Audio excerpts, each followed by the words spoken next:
Last যখন কাফনের কাপড় খেয়ে ফেলে তখন এটা খারাপ আত্মার দিকে চলে যায়, যে রাক্ষসের টাইপের এরকম হয়ে যায়। ও আবার করছে কি ব্যাকডালার এমন জোরে লাগাইছে বিকট আওয়াজ হয়। আমি কি হয়েছে?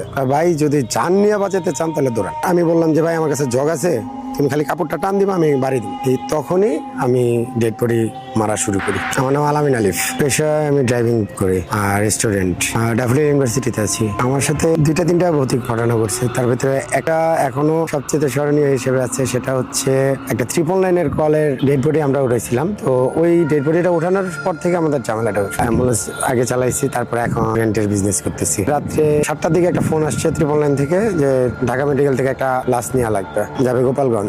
তখন পদ্মা সেতুটা হয়নি।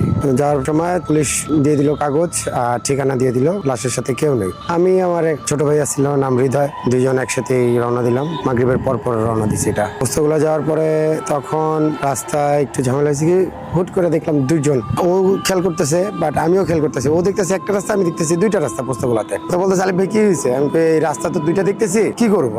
ওই দুইটা দেখো, এই যে সোজা এক রাস্তায় তো নামে, একটু নামে দেখি। তো নামলাম, নামার পরে স্মোক করি, সিগারেট জ্বালালাম। সিগারেট জ্বালানোর পর দেখলাম যে না, রাস্তা ঠিক আছে। আবার স্টার্ট দিলাম। কিছু দূর যাওয়ার পরে শ্রীনগর পার হয়েছি। তখন মানে এশারের আজানের পরের অবস্থাটা, পিছনে বাম পাশের চাকা এট ফার্স্ট বাসটা, পিছনে বাম পাশের চাকা। তো আমরা অ্যাম্বুলেন্স যেহেতু ইমার্জেন্সি দিয়ে রোডের পাশেই গাড়ি চাকাটা সারাইলাম, সারানোর পরে রওনা দিলাম। রওনা দিছি পরে আপনার ফেরি, তখন মাওঘাটে ফেরির জন্য অনেকক্ষণ ওয়েট করতেছিলাম, প্রায় 20-25 মিনিট। রাত্রে 9টা 9:30 এরকম টাইমটা তো আর বলতে পারতেছি না, এরকম টাইম।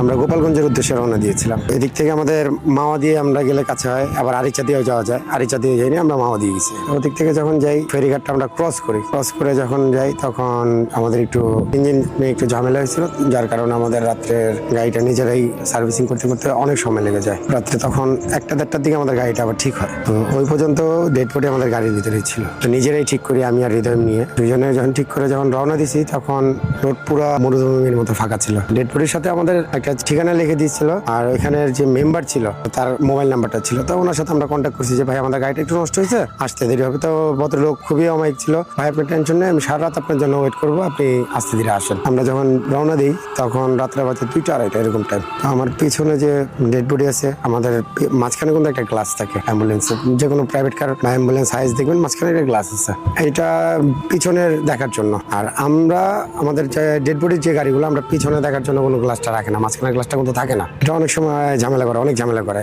ভয় দেখায়, ইয়ে করে। তবে এটা হচ্ছে ভয় পাইলেই ভয়। তো হুট করে যখন আমরা রাস্তার ভিতরে রওনা দিলাম, আমি আমার বাম পাশের লুকিং গ্লাসে দেখতেছি আমার ডেড বডি রাস্তায় পড়ে আছে, গাড়ির যে বহন করতেছি আমি, এই ডেড বডিটাই বাম পাশের লুকিং গ্লাসে দেখতেছি পিছনে পড়ে আছে।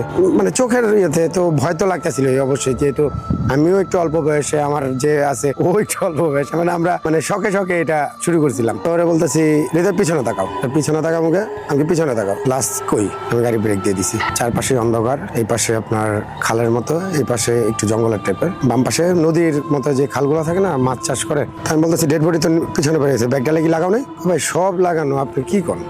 ডেড বডি আছে। মিররে দেখলাম ডেড বডি আর দেখতেছি না। ওই হৃদয় বলতেছে ভাই নামবো, আমি না নামা লাগবে না, নামলে হয়তো ঝামেলা হতে পারে, চল আল্লাহর নাম নিয়ে রওনা দিই। কিছু দূর যাওয়ার পরে দূর থেকে দেখতেছি একটা মানুষ ক্রসিং করতেছে। তো লম্বা একটা সরু রাস্তার ভিতরে যখন একটা মানুষ এই পার থেকে এই পার যায়, বোঝা যায়। আর যখন আমি কাছে গেছি তখন দেখতেছি মানুষটা নাই। ডান পাশে তাকায় দেখি যে এই পাশেও খাল, এই পাশেও খাল। তো মানুষটা এই পার থেকে এই পার যাওয়ার পরে কোথায় গেল? এটা আপনার মাওয়ার পরে ফরিদপুরের রাস্তার এই ঝামেলাগুলো হচ্ছিল। এটা দেখার পরে হৃদয় দেখছে ভাই একটা মানুষ পার হয়েছে, আমিও দেখছি। হৃদয় বলতেছে ভাই মানুষটা কই গেল? এই শুরু হলো আমাদের সবচেয়ে ভয়াবহ ঝামেলা। ও যখন বললো মানুষ কই গেল, মানে ফেস দেখা যায় না, তবে লুঙ্গি পরা ছিল, একটা সাদা শার্ট পরা ছিল, এরকম টাইপের, মানে আবার মতো দেখছি যে একটা মানুষ পার হচ্ছে লাইটের আলোতে, যতটুকু দেখা যায় দূর থেকে দেখা গেছে। তবে আমার দুনো পাশেই ফাঁকা জায়গা, সেখানে আপনার একটা মানুষ পার হলে কিন্তু দেখা যাবে, আমরা সেটাও দেখিনি। আমরা আবার রওনা দিই। এই ভিতরে আমাদের সূরা কালাম যা পড়তেছি, আবার আমাদের যে MP3 প্লেয়ার আছে এটার ভিতরে আমরা আরবি সূরা ছেড়ে দিছি। তখন ভয়